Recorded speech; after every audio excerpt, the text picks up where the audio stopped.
Welcome to Extra Holes with Joe Rocha and Alex Kohler. Tonight we are very lucky to have a guest with us. He's a follower of our podcast, and we're very lucky to have Chris with us tonight. Chris, thanks for coming on with us. You're welcome. Thanks for having me. Welcome, Chris. So Chris is going to ask us a couple unscripted questions. I actually told Joe I don't want to know the questions ahead of time.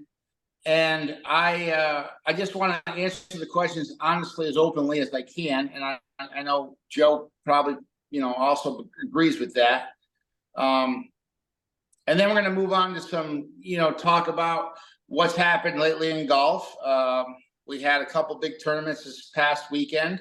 So we'll talk about that. And we may just get inspired to go somewhere where we have no clue where we're going. So let's start with Chris. Chris, thanks again for coming on. Welcome. And what are your, as an amateur, just tell the audience kind of a little background about yourself, like how long you've been playing golf, what your handicap is, maybe what your struggles are, how you pursue information. Is it YouTube? Is it videos? How do you take personal lessons yourself? Just tell the audience about yourself.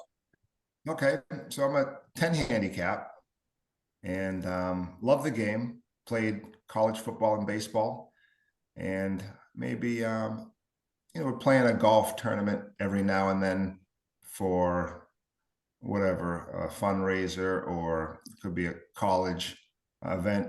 I always liked golf, but never really got into it. There's a driving range down the street from my house, very popular place to go have ice cream, hit balls. I always loved doing that. But never really got into the game seriously until I took my first lessons. My first lessons were probably, I don't know, maybe 12 years ago type of thing. And I'd bump into Joe, who would give me some pointers every now and then. And as an amateur, it's an interesting fact looking back with Joe, he would tell me something, and how you process or register the words that someone tells you is difficult, and I had a hard time processing, someone say, because, I once heard Tiger say, "Feel and real are different." And he told me something, I feel like I'm doing it, but I wasn't. So I would say I took the hard road of working through a lot of issues to get to where I'm at. And I would recommend that, most people who think they're athletes, as I did, just go out and get lessons. That's the easier path. Too many guys on TV saying they never took lessons and they ended up in the PGA. I ain't buying it. Take some lessons. Mm-hmm. What is your sport background? Football and baseball. Yep. Yeah. Do you ever make any connections at all from those sports to golf, or do you kind of feel like golf's on an island by itself? Feel like it's on an island by itself. Oh, really? Okay. That's surprising to hear. Yeah, it's like I feel like it's a bunch of games within a game, which makes it tough. Like, could anyone that's an athlete grab a driver, get up there and whack a ball? Sure. And if, maybe it'll go right, but, they feel confident about striking it. But then when you add all the other elements of the game, that's why I love it. The challenge of, I've been through everything. Duffing, wedge shots. Oh, geez, it feels like the ball is, this big. I just can't quite get the ball for whatever it might be. I've been through it all. Duffing chips, you name it, I've been through it. And I feel like because of that, it's just, it's a nice journey. But I'm still learning, That's interesting. So were you mostly, I feel like in sports, those that, if someone's a wide receiver, they're catching something. Maybe they're highly athletic, but they're not throwing something. I feel like the person that throws something can connect the dots more with golf because the kinetic sequence, the kinematic sequence of how you transfer energy to throw something.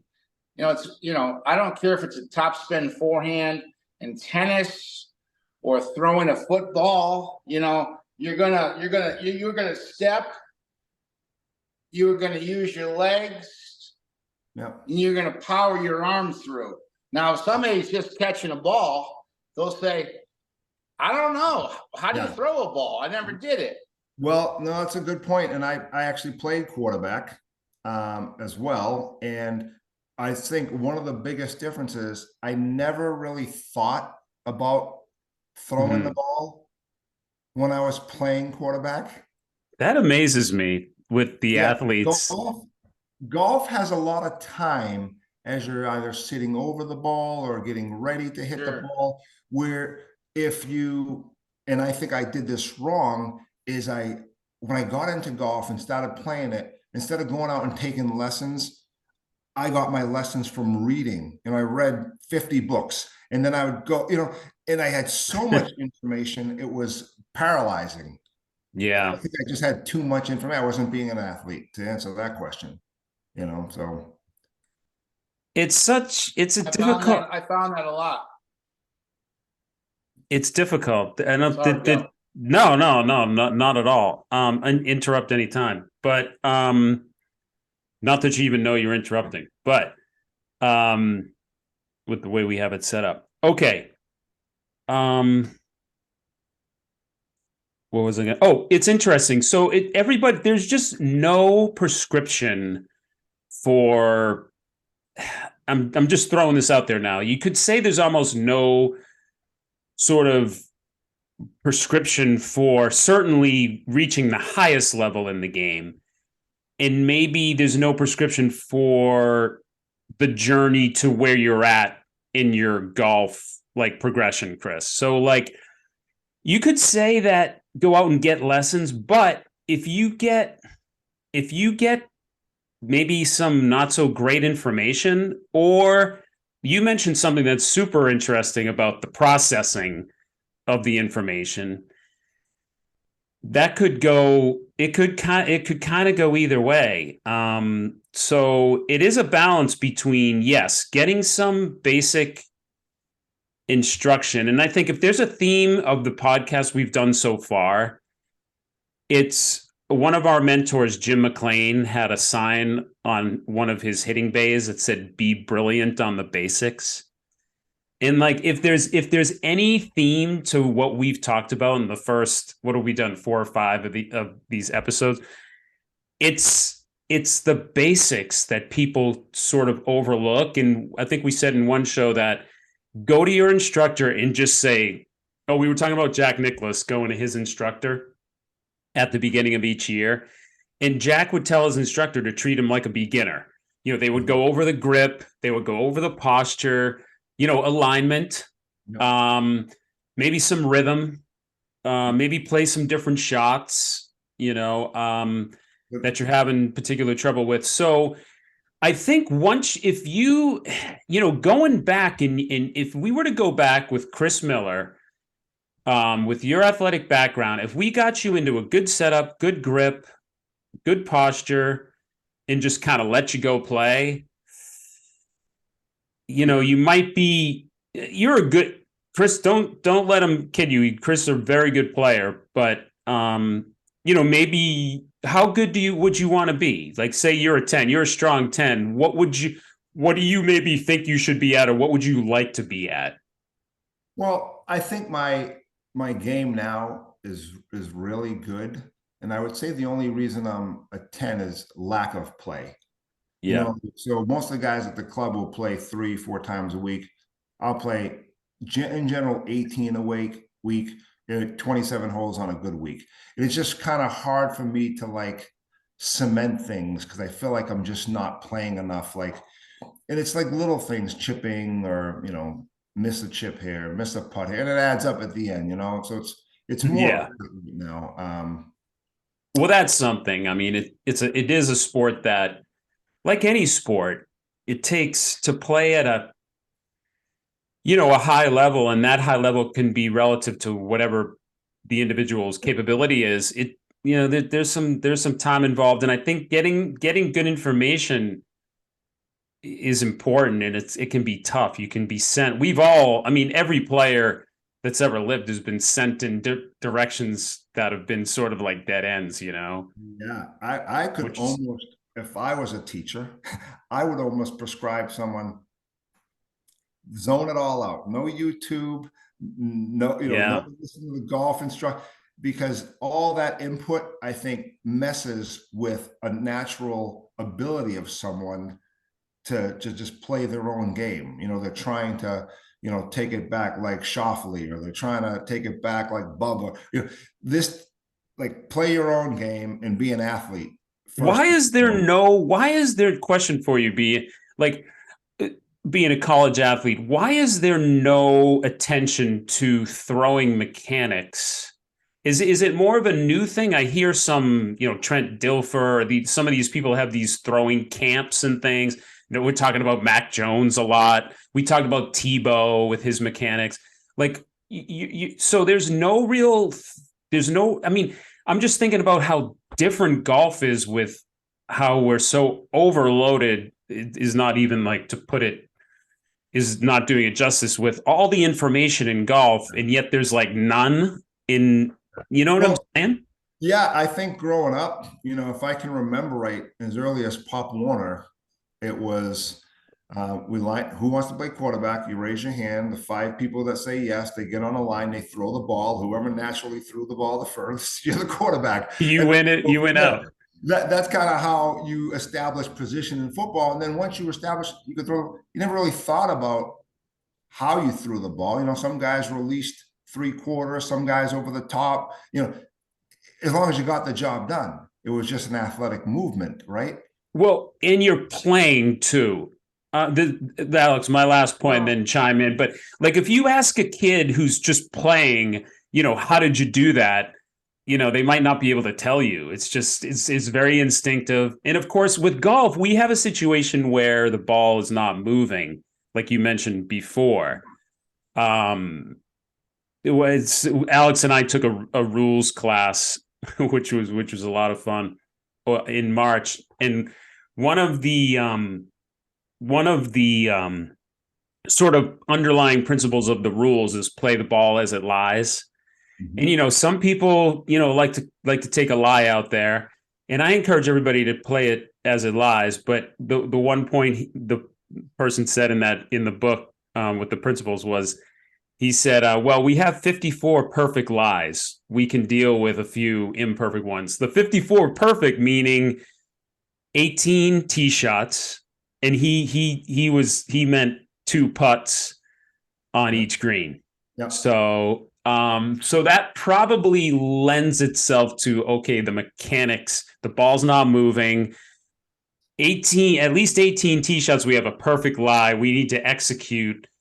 It's sort of in our control to execute, and mechanics come into play.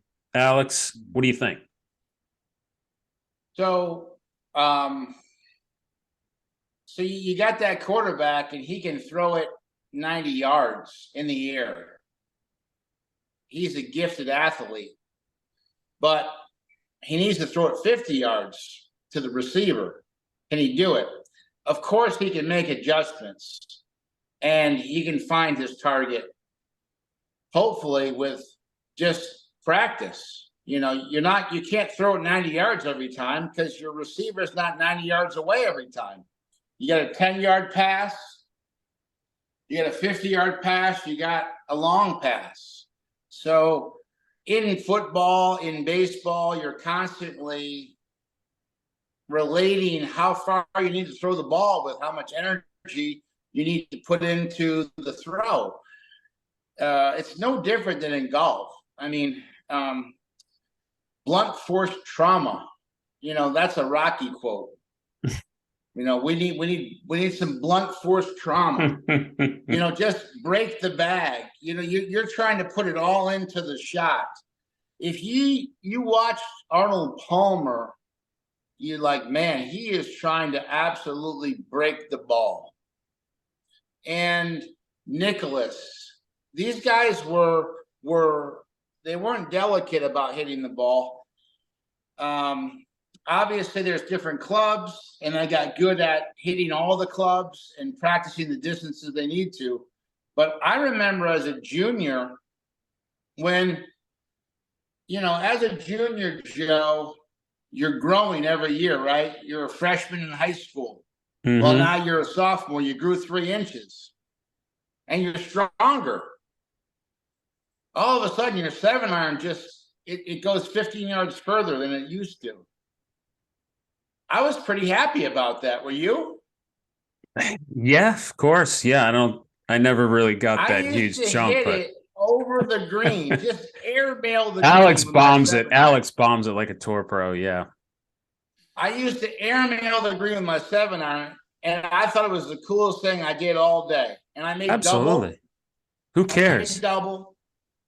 But I said, man, I'm putting more speed into my swing, and that's transferred into, ball speed. And I started just really ramping up how far I could hit it. And listen, the short game is never going to go away. That's kind of touch and feel. But man, I was always so happy when I could hit it over some, I'm like, wow, I just hit it in somebody's backyard. Great. Now my 7-iron's going 20 yards further than I'm used to. It's like I always tried to swing fast. There's a number of players out there and coaches out there that would say, hit it as far as you can and then figure out how to find the ball later. Like, I know, and that's wanna be debatable, but athletes. We want to create speed. We want to launch the ball. then again, Alex, nobody taught you to hit it farther. Going back to our sort of theme here of should you be told what to do, or do you figure it out as an athlete? I mean, Bo Jackson was trying to hit it over every stadium. No one told him, hey, why don't you just hit in the second row? Now it's like Bo Jackson was just going to be like, I'm going to be Bo Jackson. I'm going to launch it. I'm going to use my legs, my power. I would definitely say some people genetically are more wired to be athletic and some are not. Yeah. Some understand how to use their body better to generate speed and force. Others don't have that. But, I played baseball as a kid.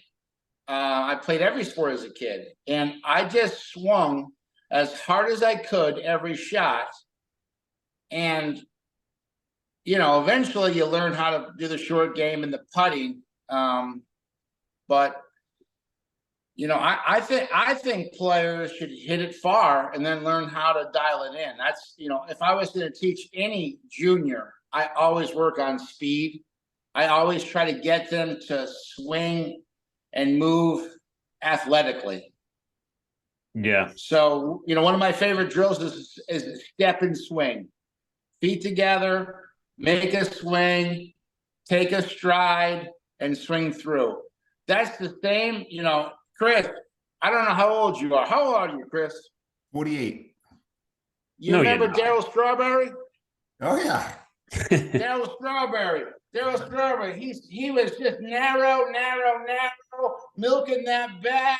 He'd take a high left knee, he'd stride, and boom, he'd touch them all. Right. But the difference is Daryl Strawberry could hit one home run out of 3 or 4 at bats and be a hero. In golf, you miss 3 balls out of 4. You score some balls. So I think there's so much. But the ball's not moving in golf. You're not going to miss anything. Alex, I'm going to give you a funny story about that. Before I played golf, I was in college playing baseball, and I was out one night. We were having a few drinks, and a couple guys in my dorm in the golf team.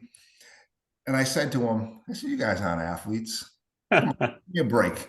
He's like, what do you mean? Like, let me see you play golf, blah, blah, blah. I said, listen, let me see you hit an 80-mile-an-hour curveball, and I promise you I can go out there and hit a ball that doesn't move. That was my process, right? And I think it's a curse that I said that to that guy that day because I've been suffering golf ever since I started playing. So it's between the years, the amount that goes on in golf versus these reactive sports is almost not comparable. Okay, so on that topic, I agree because the ball's not moving.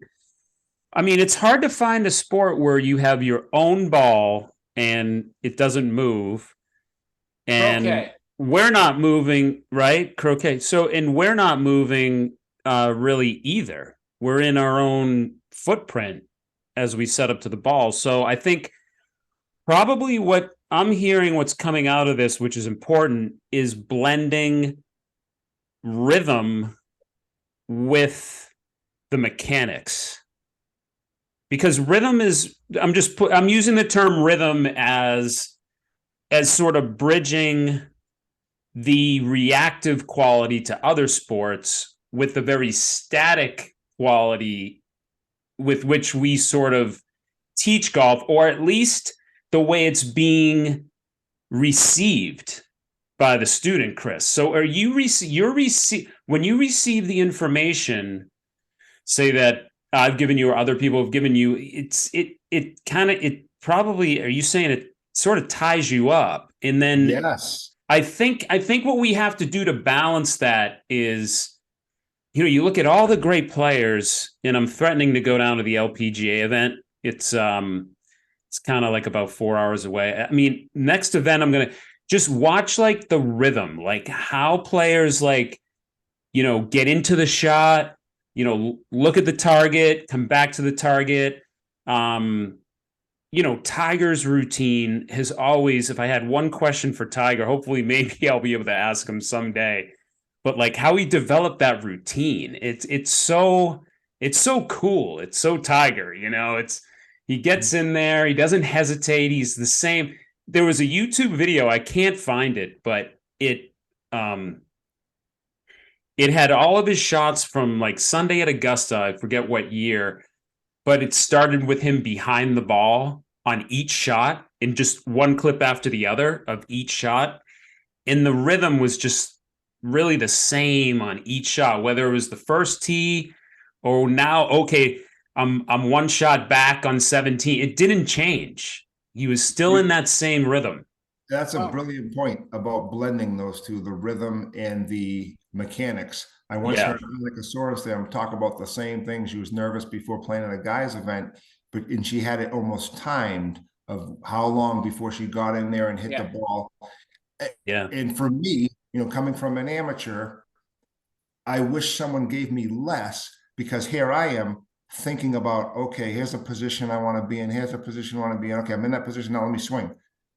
And I feel like, looking back on it now, my best golf is when there's no swing thoughts when I'm swinging. You can have all your mechanical swing thoughts and your pre-shot and setup, or I'm going to choke up. But when you swing, it should be free. And I'm just now at that point, but it took a lot of to get there. So yeah, and we've all played competitive golf on different levels, and we know that probably when we played our best, we were free. And so there's an element where, look, with the mechanics, you got to spend some time away from playing to work on mechanics, and then sort of trust them when you get into competition, and kind of let it fly. Because there's been some turns where, I think to myself, all the mechanics talk you can just throw out the window when it's on the line. Yeah, when you got to hit a shot, you've got to just know how to do it. When I hear some of the greats talk, they don't make a whole lot of sense from a mechanics point of view. I mean, they do on one certain level, but a lot of it's just what they interpret about what, and you said it earlier, I think, Chris, about what people say they feel versus real. Trevino talks, and I love listening to Lee Trevino, but some of the things he says, it's just like, okay, well, his mind is geared to where it can work for him. Yeah. And I guess we all have to find that. And So I would say I'd point out the Spieth example where see him make these awkward pre-shot swings, and then his real swing changes from his practice swing, kind of like, So, and I saw another guy do that. He was a European guy at the Brookline. Alex Noren maybe. Yeah, Makes it extreme. Very funny looking move, pre-shot. Okay. And then his regular swing was not that. And I'm like, wow, interesting. Oh, yeah. So, well, the guys are, back to Spieth. To me, now, with all the things we measure, I don't think we don't really measure rhythm too well. Like, to me, Spieth can be almost like Bobby Jones. He has great rhythm. Like, he has a little bit of a knee. We talked about this, Alex, maybe a couple weeks ago. He has a little knee. His right knee, I think, kicks in. And sometimes I watch him when he's in rhythm. It's almost like he's cheating. I mean, it's like once that thing kicks in, no, really, like once that kicks in, he goes. I mean, but like that's an interesting one. Spieth is a perfect one because he's taken. I believe Spieth has outstanding rhythm, like many or if not all of them do. But Spieth in particular strikes me as having great rhythm. But now he's putting all that mechanics on top of him, and now he's like, he's out of his rhythm. So he's up and down, right? He has a great week, then he misses a cut. In Hawaii, he's leading, then he missed the cut. So it just goes to show that when you play, I think that the rhythm, is priority over any kind of mechanics. If I taught Spieth, I'd be like, Jordan, that's behind closed doors. That, like if I'd be like, we're not showing the world that motion. No. Anyway, Alex, what do you think? Jimmy Walker, by the way, Jimmy Walker is a member at Alex's golf course down there in San Antonio. Jimmy Walker is one. There's a line Jimmy Walker said in an article that I always remember, and you were talking about throwing a football. He said, I don't know why, but I think he was talking about one of those small plastic footballs. So I don't know why, but I could just take that thing and throw it like 80 yards. And I thought that was always kind of like a funny kind of comment. Ask him, if you see him, you should ask him, Alex. I'm going to let him know that you told me that he could throw 80 yards, and I will ask him. Yeah, say, I hear you can throw a football 80 yards. My friend Joe said he knows you could basically throw it further than anybody in the NFL, and I'm going to challenge him to do it for sure. Let's do it. Let's get it on video. Let's go live, YouTube live. No, he seems like a really good guy. If you said it, he might get a kick out of it. So to kind of chime in, it's amazing how unstagnant and how unscaring professional players are. They're not lifeless, non-moving, staring at the ball players. They actually, it's hard to find, a player that doesn't have constant foot waggle, club waggle, looks at the target, interchanged with waggles. They are always in motion. And a lot of bad players in golf tend to kind of lock in there, stare at the ball, think about what do I need to do with the club? How do I need to move? And they turn themselves into non-athletes, even if they are athletic. Chris, how many batters do you see just lock in and don't move? Terrible. It wouldn't work. It'd be zero. Zero. So, golf is athletic. You're moving very athletically to produce speed. Now, golf is not like hitting a baseball because a baseball bat is round and a club face is very finite. It's square. It's a leading edge. And how you deliver that to the ball produces the ball flight. So obviously the grip matters a lot in golf. So you can deliver the club face where you can repeat it. You know what I'm saying? Yep. But you're still trying to swing with speed, and you still want to be that athlete. Now, I'm always trying to get the people I teach to, even if they're not athletes, let's move athletically. I'm always giving them drills to kind of. I'll even have people just throw golf balls into the ground. You know, just take a step and throw a ball into the ground just to kind of get the sequence right. You know, good players, they're just always in motion. They're always trying to stay tension free. Now, if I told somebody who's athletic to take this branch and whack a tree, okay, just break that branch, boom, I guarantee their elbow comes into their side. I guarantee they smash that, you know, branch. And if you filmed them, you'd be like, wow, that's a collision. You know, how many books did you have to read to be able to do that? What are you talking about? You told me to break this onto that. That's how I'm going to do it. What if I gave you an axe and said chop the tree? Would you throw the axe? Okay, so Al, this is an interesting one. Sorry. No, keep going. No, keep going. Keep going. Are you good? An axe, yeah, you'd always lead with the barrel, and you'd hit the tree. So you're delivering force. How your right arm comes into your side, how you deliver force. If you put that next to a good golfer, they're identical. Now, one, you need to read 10 books, and you need some psychological counseling.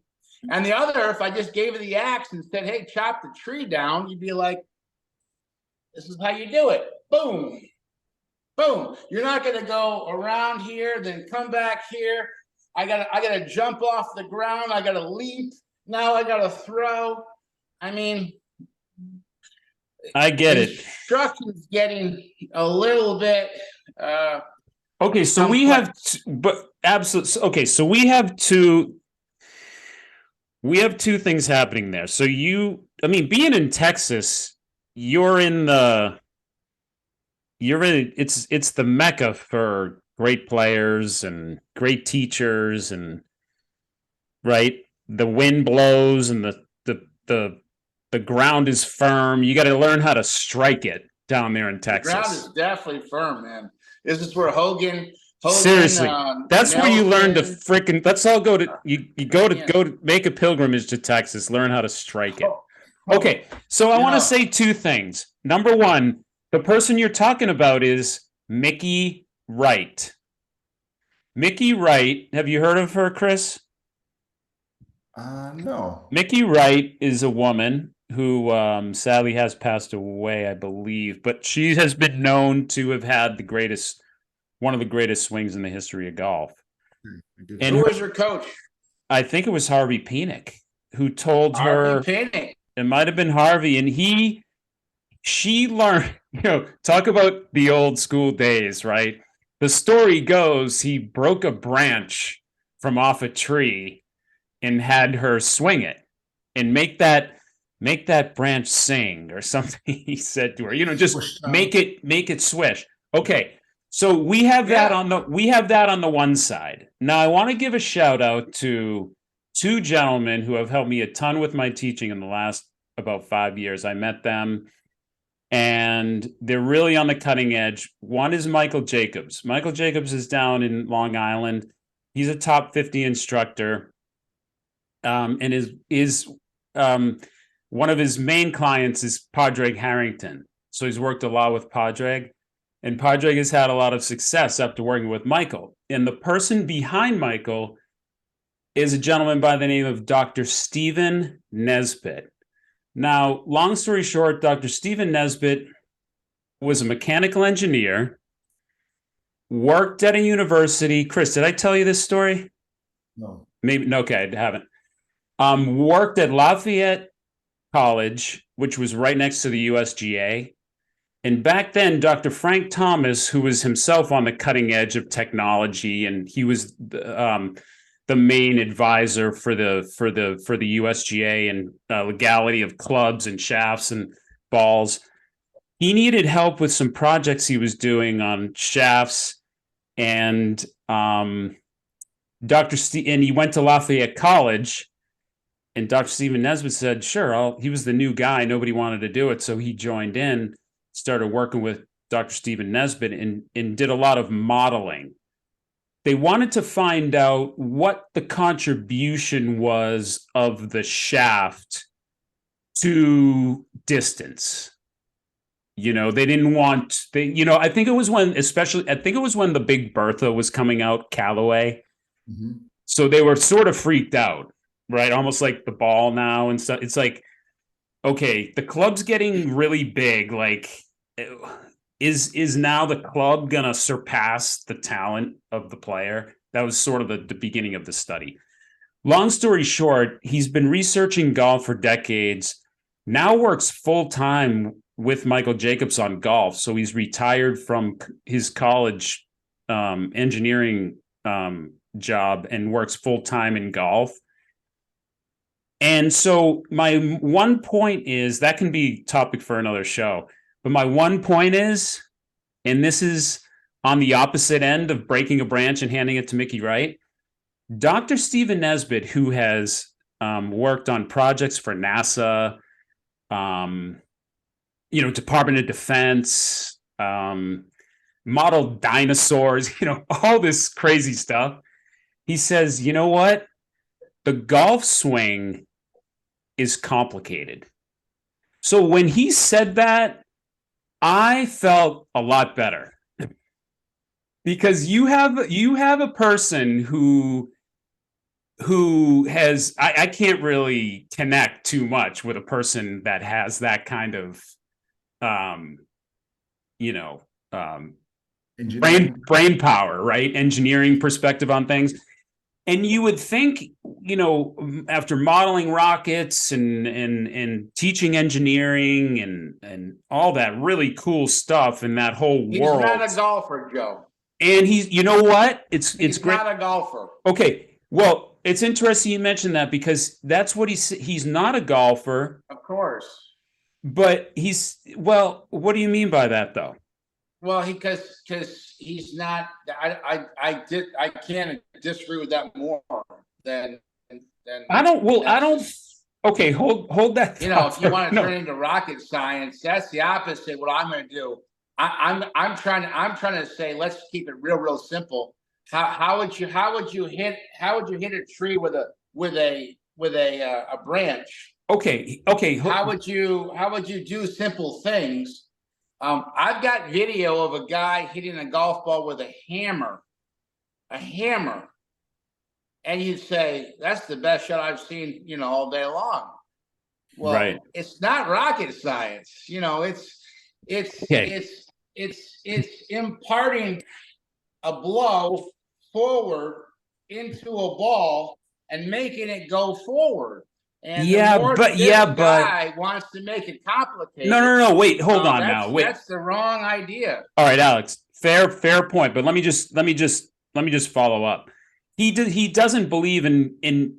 Okay, so we're obviously not trying to complicate it with students. I think sometimes if you understand the subject on a deeper level, I think always the goal is to keep it simple for students. It can even help the teacher even present it more simply, but sometimes there's no way around getting a little bit, this word comes up a little bit. This simple, complicated thing comes up. I'm not afraid to get a little complicated with students. I mean, it's like, I'm sorry, the swing is complicated, but I hear what you're saying. You got to keep it simple on the other hand. Chris, what do you say? This kind of loops back to what I was originally discussing in me being an athlete, but being paralyzed by the game of golf, is you get this information overload and you see authorities Dave Peltz, as you're telling me about an engineer that's kind of breaking the game down into a science, right? Talking about almost like a clock system. Take it back this far, take it back that far, versus what Alex said earlier. When I played football and I had to throw a ball 10 yards or 20, I didn't think about how far my arm went back or how fast I turned my shoulders or hips to do that. It was just an athletic movement that made that repeatable versus 10 yards. Like if you want to be a Bryce DeChambeau, is that his name? Yeah. Like very mechanical. Yeah, you could play the game like that. But I feel like for most people, you know, being in tune with the athleticism and rhythm over the mechanics is more important. And I think this is kind of, again, bridging that world. You got a mechanical guy and saying, if you watch Tom Brady throw the ball, boy, it's complicated. His right elbow leads, and then his right wrist loads, and then his wrist turns at 45 degrees. And if you thought about that and tried to throw the ball, you would not throw the ball well. You see what I mean? Like it would just be paralyzing. So I feel like, Yeah. you know, there's one thing to know the science behind it, but really to break it down would be paralyzing and try to do it as you're being an athlete. That's my thought. Hey, Chris, quick question. You're a baseball guy, right? Yeah. So is the bat being pulled into position, or is it being pushed into position? I'd say pulled most likely. I never thought about it. That's a good point you make. I never thought No, about I it. mean, But I guess You- it seems, if you take an axe, you're not thinking about it. It's heavy, yeah. but the axe is going to go where your hands go. So your Okay. hands lead and then they thrust. So you are guiding the axe. You are pulling the bat. You are pulling the club. Are you pulling the club straight down? No, you're not pulling it down. It has to keep going on an arc, but you are essentially where your hands go, the club goes. The faster your hands move, the faster the club moves. The players that feel like they need to lift the ball are always going to struggle. Well, Their to your whole life. point, Alex, I have a friend of mine who knows people in the LPGA circles. So there, I don't know the names, but there was a teacher who had 3 LPGA players on tour at the same time. So they went to him and they said, what's going on? You know, what's going on here? It's kind of rare that you'd produce 3 LPGA players. And to your point, Alex, you know what he had them do? All Left 3 of arm them? only swings for days. Close. He had them throw clubs. Okay. That was a Jerry Mullins, yeah. one of our mentors out of the Jim McLean School. Jerry would be all for that. So what you're saying, you know, to throw a club far, you've got to make a certain move. It's interesting though. You know, I've had, like we've had, Alex, you know, you have the baseball players, you have the softball players, and say they're sort of casting the club out like you were demonstrating there.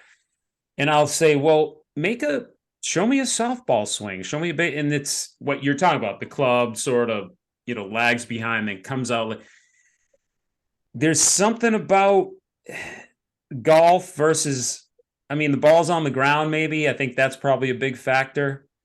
I think there's something very much missing in teaching. I just don't get, there's a big divide between, you know, what people are capable of and the information and what I'm seeing day to day on, you know, the lesson tee. And, you know, it's an interesting sort of problem to You make solve. a good point on what you just said. And I teach my kids, and you know, I think this happens with me sometimes. It happens with other people sometimes. The ball doesn't move; it's on the ground. And unlike these other movements we're talking about, where you're reacting to something and it brings out like a natural athleticism, I feel we talked earlier about freezing over the ball, building tension. All that goes into focusing energy downwards. And I feel and I don't know if this is how other people that, when I'm hitting the ball great, like I look at the target and I just kind of, the energy's going that way towards the target, is less focused, is less worried about, am I going to hit the ball clean? All these thoughts which can just get into an amateur's mind about good contact.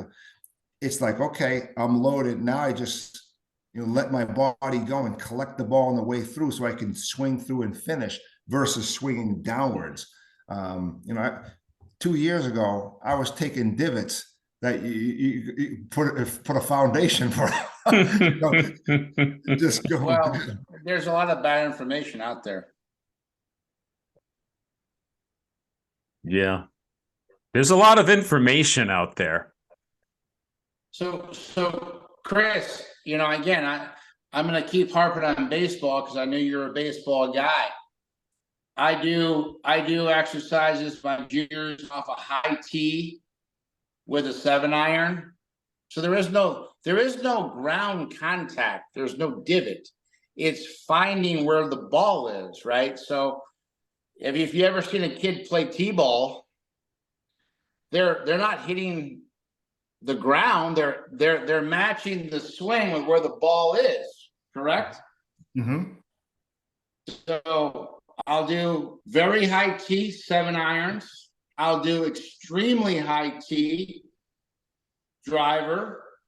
Now, so I'm basically putting the length of a grip, a shaft that I cut into the ground. I'll put a tee into the hole. So now you've got somebody, obviously it's still angled down. The shaft is still angled down, but boy, it's way off the ground. Mm-hmm. Now you need to swing level with that. So your backswing and through swing need to be on a plane that matches where the ball is. Then I'll go higher. I'll go a tee that's full shaft, so it's even with your belt, basically your belly button. So you're swinging around yourself and you're swinging very level. And then for me, I can do it. Most people probably would struggle. I can put a tee higher where the shaft is actually not level with the ground anymore. It's actually angled up. So I have to go down, up, and around to hit the ball. And you'd be surprised how good athletes can find the ball without much teaching. They just will find it. Mm-hmm. And then you go back to a small tee. Okay, so now it's a different plane. It's a lower plane. You're not hitting down. The angle is down. If I go over here, the angle is up, or the angle is level with the ground. Now the angle is down. You're not trying to dig a hole. You're trying to match your swing with where the ball is. So like that exercise, I've had more kids not only have fun with it, but really thrive with that type of drill, where now it's like in their brain, they get it. Mm-hmm. It's not down, dig a hole. It's swing level or on plane where the ball is relative to your setup position. Does that make sense, Chris? That makes sense to me.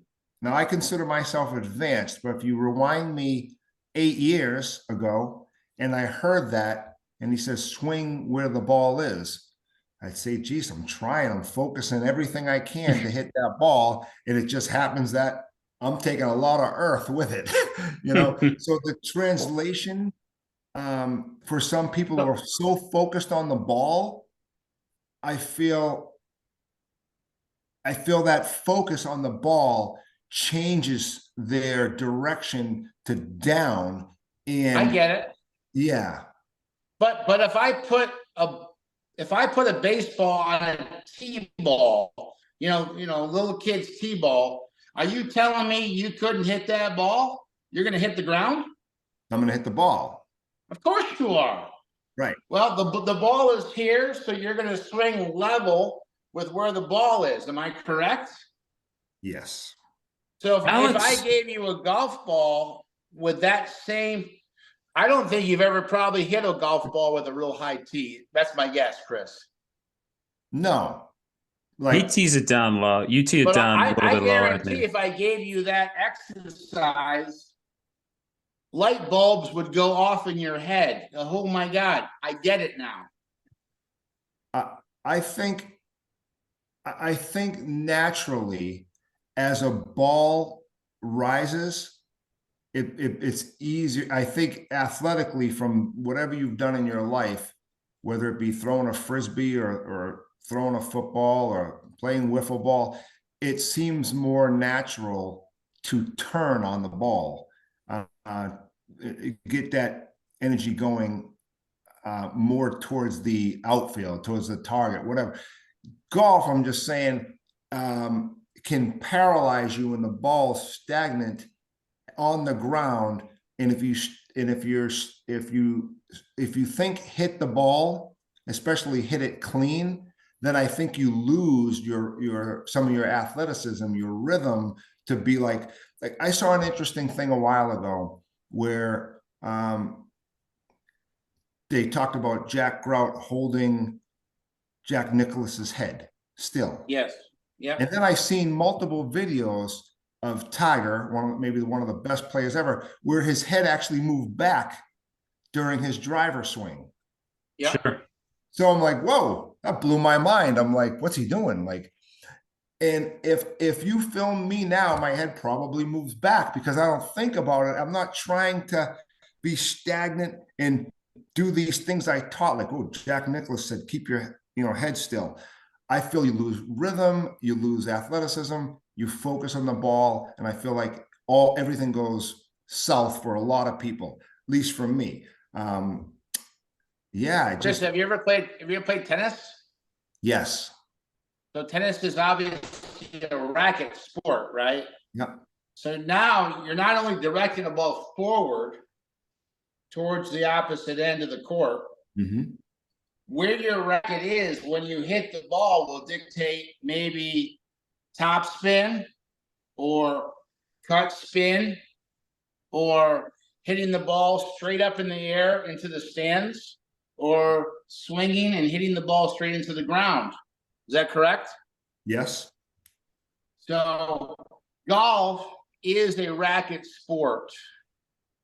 Well, the difference is in tennis, I would say, coming from an amateur, as the ball's coming towards you, I think instinctively, as an athlete, you need to turn your hips, turn your shoulder, and get through that ball to hit it, right? You got to apply almost some force as you turn through that ball to get it to go the other way. It's like common physics kind of enters your brain. Same thing What if I could cheat and I could suspend the ball on a string at the perfect height and it's just hanging there? I say, Chris, I want you to hit that ball and make it curve left. You're like, okay, I got it. Here's the ball. Boom. And you just release that racket and you curve that ball and it goes into the left corner. Perfect. Now, another string comes down. Ball's hanging there. Perfect tight. Hey, Chris, I want you to hit a cut shot. Okay? So I'm gonna still hit the ball with some pace, some speed, but now I'm gonna hold the racket off a little bit and it spins into the right corner. You got it. Hey, Chris, I want you to hit this one over the stadium. Well, I'm gonna go from low to high and I'm gonna launch it. Great. Same string comes down. I want you. Golf, the ball doesn't move, but you're able to do what you want to do. If you want to draw it, create draw. Create a draw environment with your stance, how you swing, and how you move the racket. You want to fade the ball? Well, create that station. You want to hit it higher? Maybe move the ball up in your stance. You want to hit it a little lower? Maybe get it back in the stance where you're more in front of the ball. I guarantee if I put a string down with a tennis ball, you could hit all those shots and you'd be like, boy, this game's easy. I don't have to run after the ball anymore. No, it's right here. It's right there. Just hit the shot. Yeah. Yeah. Like you so like Chris said though, the high, but no, Alex, no, I applaud. I mean, you have more of an innovative and fun, and it translates what you're talking about translates to playing the game, which is really what it's about. I think is what you're talking about.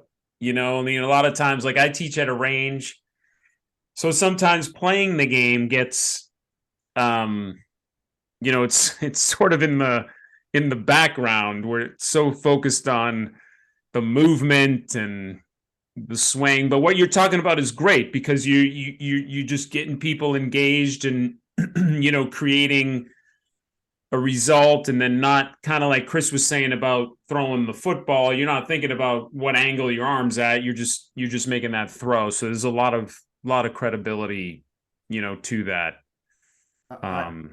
We're trying to remove that part of the brain that is overthinking things, and we're trying to get Chris. That's fair. Those like Chris to be on autopilot. Hey, I want to create this. Well, how would you do it? We can talk about squatting and jumping and all of that crazy stuff, but really it's about creating the shape that suits where you want the ball to go and controlling the club face. And that will always come down to a good grip. And I hope Chris has a great grip. I know you teach him, Joe. So he has a great grip, Alex. Chris has a really good hand placement to grip. I'll get a picture to you,Alex. He's got the grip dialed. See it. He's got the grip dialed in. I was looking at his swing before he came on, and I sort of have I've got maybe a different kind of perspective for you next time you come out. Well, just a little tease. Right. I played great today. That's awesome. To your point, Alex, about the athleticism, I think the main thing that came out of this podcast for me is, and I don't think I ever really put it into words, was there's a time where you could work on a mechanic, hey, your backswing, which was originally going to be my questions I was going to ask, you're taking it back too far inside. This is bad. There's a certain realm of like, okay, this is acceptable. This is going to make completing a good swing difficult, right? So assuming those basic mechanics are, part of the fundamentals are kind of in line, once you're there, then you kind of got to figure it, be athletic about it. And the last point I'll give to that is I was at I brought a little guy over to a boxing club.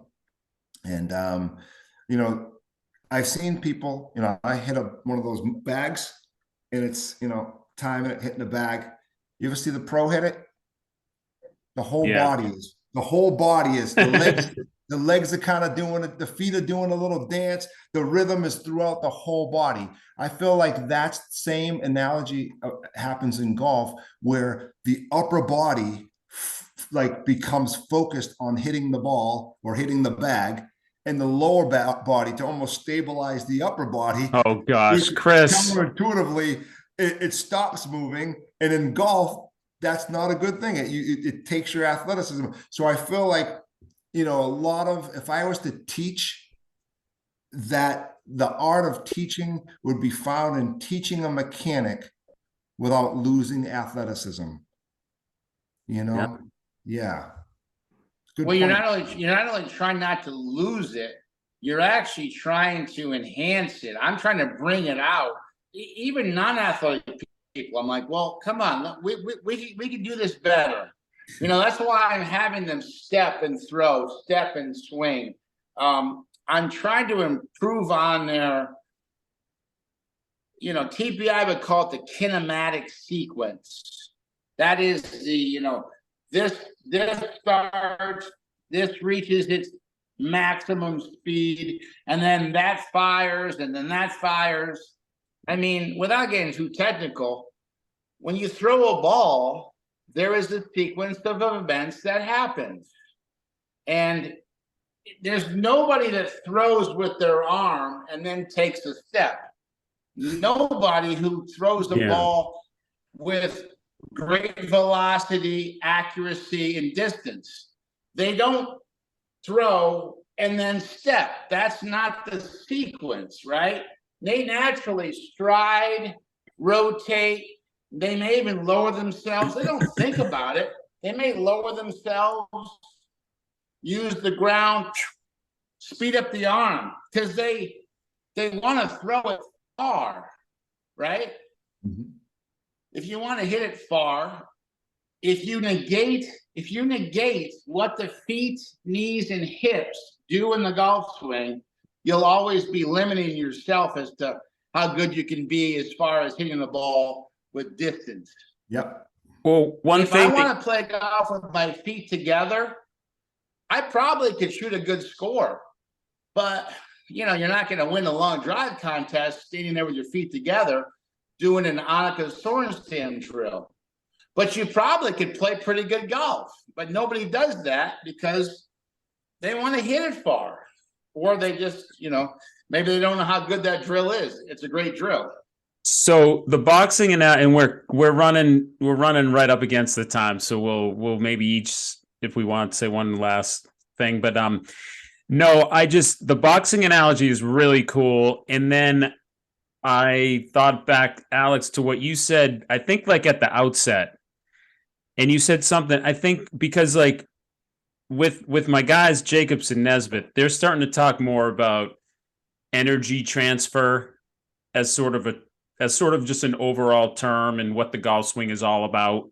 Basically, we're transferring energy from us to the club head, which is, I think, what you said when you were talking about at one point about the axe. And then Chris, when you made that move with the boxing, that's just a big energy, movement that comes out in the hand and in that hits that bag. And then, of course, there's a rhythm to it too, because they keep that thing going. But like you said, they use their body. And I think this is a topic you might have led us into the next show is, I've been looking at the body as like two parts lately, like the shoulders and arms sitting on top of, the spine, back, hips, and legs, so because our shoulders and arms have such big range of motion, we get that club in our hand, we tend to see people try to dominate the movement with the arms and hands, just like the boxing analogy. And even taking a little bit of Tai Chi over the winter, that was one of the big goals of the instructor, is to get us to coordinate the movements of the body with the arms, because it for those to both communicate, like you can see with the boxing, that's sort of the magic of it, I believe. And then you put the club in our hands. You tell these two guys. I've never heard of these two guys. They might be brilliant, and to my deficit, I don't know them. I'm going to have to research your two guys. But what you want to tell them to do, Joe, is rent. I would say buy Rocky IV. Okay. So Rocky IV is Ivan Drago, and he's doing this hit into a bag that tests punching force. Okay. And boom, and it's a 893. Boom, 1042. And the coach says it's very simple. Whatever Ivan hits, he destroys. And if you just have your two guys watch how a boxer, boom, moves into a bag, that's going to help them, I think, really understand how to hit a golf ball. All right, everybody, check out Rocky IV. Rocky IV. Go back into the archives. He destroys. Something happens when we put a golf club in between the hands and the ball, though. I don't know. Which is great. It's a long shaft. It's the head. So think about, the force that you can deliver with that. Oh my gosh, 400 yards, easy. For sure. Now, Chris, I feel like Chris had questions and he didn't get to. He didn't even get to ask his questions. So I think we need a follow-up at some time with Chris where he has his questions and we actually answer them. What happened? No, we We got off the train. We got off the rails, bro. we got into a very interesting topic about blending mechanics and rhythm, and I actually enjoyed that conversation because you know, it's something that I personally have struggled with. You know, people see me and they see me hit the, oh wow, geez, you're great, and this and that, whatever. But here I am with all these mechanical thoughts in my head. I heard Jason Day say this a few weeks ago. He was playing a tournament, and he said more than ever he had several mechanical thoughts in his head at once. Yeah, he's gone in a direction that's a little like this guy was #1 in the world. Questionable. Like, yeah. How does it get there? Like, when do you stop losing your athleticism? When do you stop losing your ability to just want to score? Like, and you start getting to the mechanical side of things. I know, that's funny, Chris. You know, in our tournament, like the New England PGA Championship, we call sometimes I have a conversation in my head to that point. You know, we play 2 days and there's a cut, and then we play I'm like, okay, let me just get past the cut, and then I'll just play free. You know what I mean? Okay, I promise on the third day I'm gonna just play free. See what happens. Mechanic your way through the first 2 days. I'm gonna mechanic through it. But no, it's great. Okay, so we dug it out of the dirt, Hogan style. We didn't. Chris didn't get to ask his questions, and we're So Chris, do us a favor. Give us one more show and come on as a guest. And, all right. We would love to answer one of your questions. Okay. All right, guys. Thanks for having me. All right. Thanks a lot, Chris. Alex, always a pleasure. Everybody, thanks for tuning in. Always a pleasure. We'll see you next time.